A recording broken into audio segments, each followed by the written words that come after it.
GS family here নতুন আরেকটি blog ভিডিওতে তোমাদেরকে অনেকটা ওয়েলকাম, সাথে অনেকটা ভালোবাসা জানিয়ে নতুন দিন, নতুন আরেকটি সকালে, নতুন একটি ব্লগে তোমাদেরকে অনেকটা ওয়েলকাম জানিয়ে নতুন একটা ব্লগ শুরু করছি।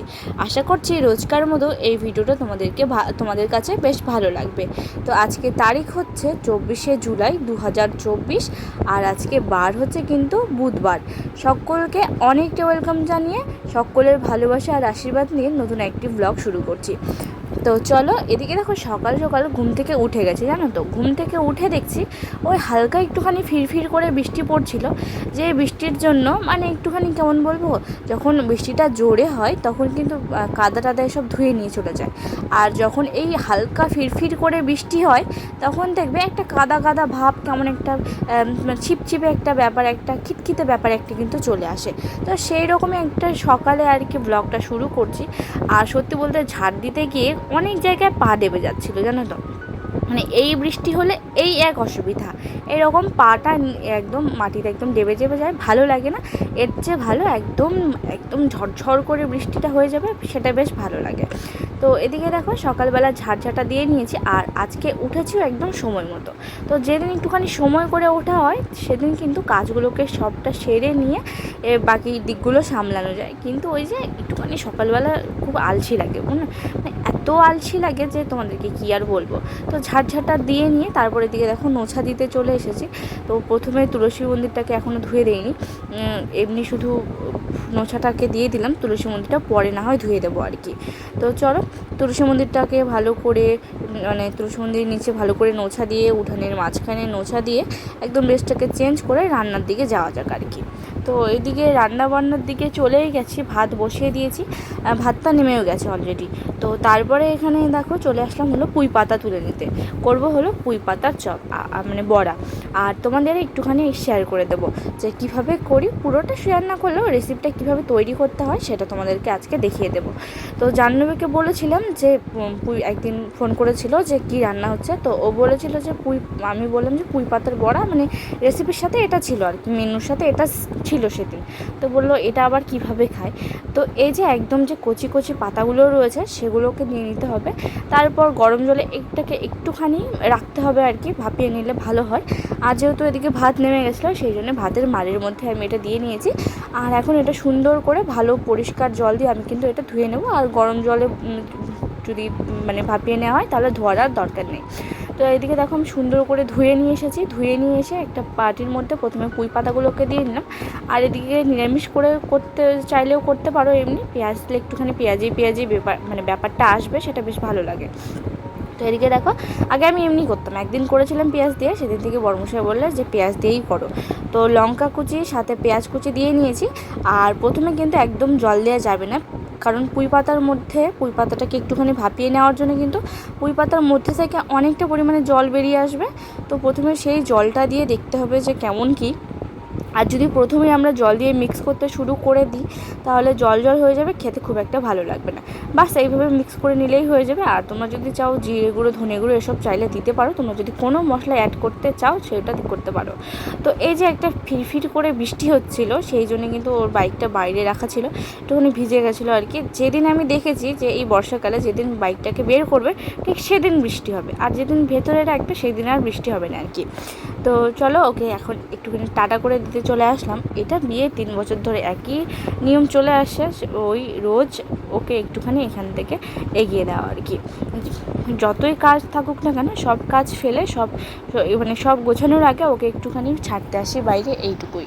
তো এদিকে দেখো তারপর ও চলে যাওয়ার পরে এদিকে সব বাসনপত্রগুলোকে সুন্দর করে নামিয়ে নিয়ে এসে এদিকে ভালো করে মেজে নিয়েছি, ভালো করে মেজে টেজে নিয়ে কিন্তু এখন এগুলোকে ধুয়ে নিচ্ছি। তো চলো এগুলোকে এখন সুন্দর করে ধুয়ে নিয়ে রান্নাঘরে নিয়ে যাই। আর তোমরা ব্লগটা দেখতে থাকো, ব্লগটা এনজয় করতে থাকো। আর চ্যানেল নতুন হলে কিন্তু অবশ্যই চ্যানেলটিকে সাবস্ক্রাইব করো, লাইক কমেন্ট শেয়ার করে কিন্তু তাড়াতাড়ি বেল আইকনটা প্রেস করে দিও। তো এদিকে দেখো একদম তোমাদের সাথে দেখা হচ্ছে কিন্তু বৃহস্পতিবার, আজকে হলো 25 তারিখ, 25শে জুলাই আজকে হলো বৃহস্পতিবার। তো যেহেতু নিরামিষ রয়েছে আজকে, সেই জন্যে কিন্তু ওই যে বুধবারে তোমাদের সাথে ব্লগ শেয়ার করিনি, সেই জন্য বুধবারের ব্লগটা কিন্তু পেন্ডিং ছিল। তো বুধবার, বৃহস্পতিবার, বুধবার আর বৃহস্পতিবারের ব্লগটা আজকে তোমাদের সাথে একবারে শেয়ার করছি শনিবারে। তারপর থেকে রেগুলার ভিডিও দেওয়ার চেষ্টা করবো, যেদিন যেবার পড়বে সে তারপরের দিনে ভিডিও তোমরা পেয়ে যাবে। আসলে কোনো একটা দিন যদি গ্যাপ দিয়ে দিই ভিডিও এডিট মানে আলসেমির কারণে ভিডিও এডিট না করে যদি এরকম করি, তাহলে ওই যে একদিনের ব্লগটা জমা থেকে যায় আর কি। তো সেটার জন্য রেগুলার ভিডিওটা আর কি তোমরা পাও না। তো এদিকে দেখো হাঁড়িটা সব মানে হাঁড়িটা ভালো করে মেজে নিতে চলে আসলাম। প্রথমে দেখতেই পেলে ছাইয়ের মধ্যে সার্ফ দেওয়াই থাকে, কিন্তু যেদিন একটুখানি পরিষ্কার করে মাজার হয় সেদিন আরেকটু আমি এটার মধ্যে সার্ফ নিয়ে নিই। সার্ফ নিয়ে জাস্ট যেহেতু আমি এটাতে মাটি লাগিয়ে নিই নিচটাতে, সেই জন্য কিন্তু খুব একটা অসুবিধা হয় না। শুধু একটুখানি প্রেশার দিয়ে ভালো করে মেজে নিলে কিন্তু হাঁড়িটা একদম পরিষ্কার হয়ে যায়। তো সত্যি বলতে মানে সবাই কিন্তু বাপের বাড়ি থেকে সব কাজ শিখে আসে না, তার মানে তো এই নয় যে শ্বশুর বাড়িতে এসে মানে অপমানিত হতে হবে তাকে। তো ব্যাপার হলো সব কিছুতেই কিন্তু একটা সময় দিতে হয়। আমরা যে হাঁটা শিখেছি, কথা শিখেছি, সব কিছুই কিন্তু সময় শিখেছি, এই না যে জন্মেই কিন্তু সব করে দিয়েছি। তো ঠিক তেমনই ধীরে ধীরে করতে করতে সবই হবে। কিন্তু কিছু মানুষ মনে করে যে বাপের বাড়ি থেকে সব কাজ শিখে আসা ভালো। তো সত্যি বলতে এই যে হাঁড়ি কড়াই মেজে এতটা পরিমাণে পরিষ্কার করা, সেটা আমি বাপের বাড়িতে কোনো দিন ছুঁয়েও দেখতাম না। তো এখানে এসে সব কিছু মানিয়ে নিতে শিখেছি ঠিকই, কিন্তু কিছু লোকের কথা না প্রচণ্ড পরিমাণে কানে বাজে, জানো তো। যে এ মা এই কাজটা পারে না, কি শিখে এসেছে, এ মা এই কাজটা এইরকমভাবে করতে হয় সেটাও জানে না।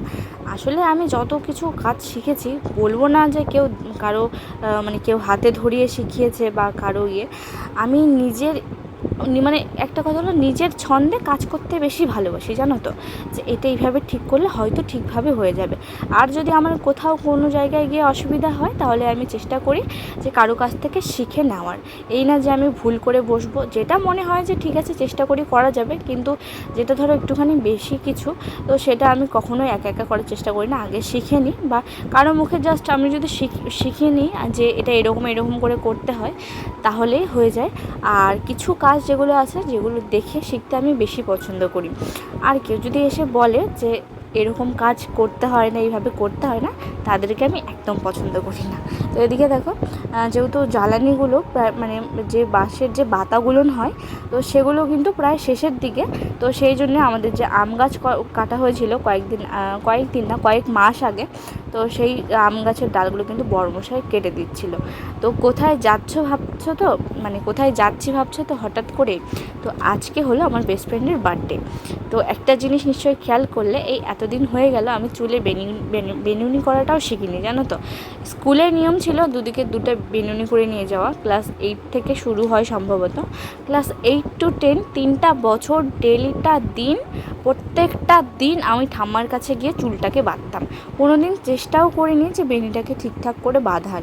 3টা বছর ঠাম্মার কাছে প্রত্যেকটা দিন গিয়ে চুল বেঁধে তারপরে স্কুলে যেতাম, জানো তো। সেখানে এই কাজ তো মানে সংসারের কাজ তো কীভাবে মানে কতটা তুচ্ছ এটা বুঝতেই পারছো। সামান্য চুলের বেনিটুকু আমি নিজে করতাম না, সেখানে তো এই সংসারের কাজ। তারপরেও কিছু লোককে কিন্তু কথা শোনাতে ছাড়ে না। এই যে বললাম আমার আজকে বেস্ট ফ্রেন্ডের বার্থডে, তো ও বলছিল তুই এবার আমাকে ভাইরাল করবি। তো যাই হোক, আমি নিজে এখনও ঠিকঠাক মতো ভাইরাল হতে পারলাম না, তোকে আর কি করব। তবে চেষ্টা করব আমি যদি কোনো দিন কিছু করতে পারি আমার প্রিয় মানুষদের জন্য কিছু করার। আর এটা হলো ওর দাদা। তো সবাই একটু ধীমানদার সাথে আলাপ করে নাও। তো এদিকে আমরা চলে এসেছি হলো আমাদের মা বল্লার মন্দিরে। সেখানে এসে কিন্তু আমরা এখানে হাত পা একটুখানি জল দিয়ে ধুয়ে নিয়ে তারপর জুতা টুতা এখানে রেখে এই হলো মাসিমার দোকান থেকে প্রসাদ নিয়েছি।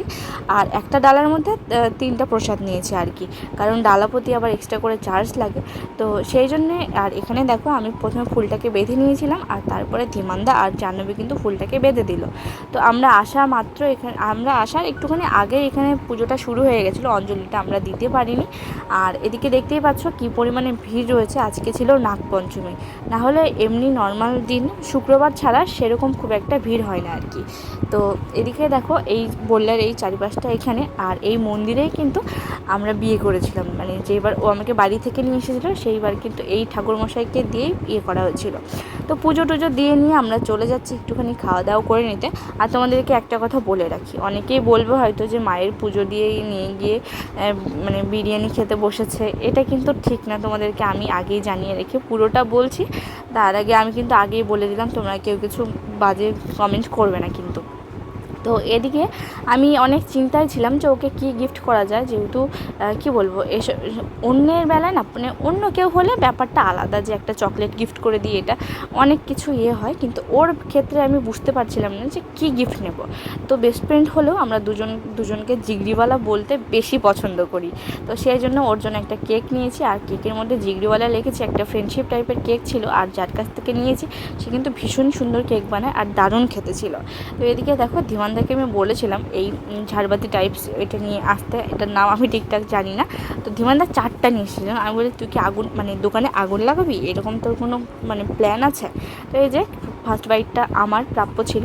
তো এখানে হাসাহাসি হচ্ছে কী নিয়ে বলো তো, অনেকক্ষণ ফোনটাকে রেখে অ্যাক্টিং করছি খাওয়ার, মানে খাচ্ছি ঠিকই, তারপরে দেখছি যে ভিডিওটাই অন করিনি। তো জাহ্নবী বলছে, এই যে এত নকশা করে খেলাম, ভিডিওটা রেকর্ডই হলো না। তো যেই কথাটা বলছিলাম যে বিরিয়ানির ব্যাপারে কেউ কিছু খারাপ মন্তব্য করো না, আসলে যেহেতু বার্থডে পার্টি ছিল সেই জন্যে কিন্তু এটা, আর পুজোটা আমরা কিন্তু নিরামিষ খেয়ে দিয়েছি। তারপর মানে ওরা না খেয়ে এসেছিলো, আর আমি নিরামিষ বাড়িতে আজকে যেহেতু নিরামিষ, সেটা ভাত টাত খেয়ে গেছিলাম। যেহেতু আমার ওষুধ খাওয়ার ছিল, ওষুধ খাওয়ার পরে বেশিক্ষণ খালি পেটে থাকা যায় না, আর অনেকটাই দেরি হয়ে গেছিলো সেই জন্য। তো প্লিজ তোমরা কিন্তু কেউ বাজে কমেন্ট করো না। আজকের মতো টাটা।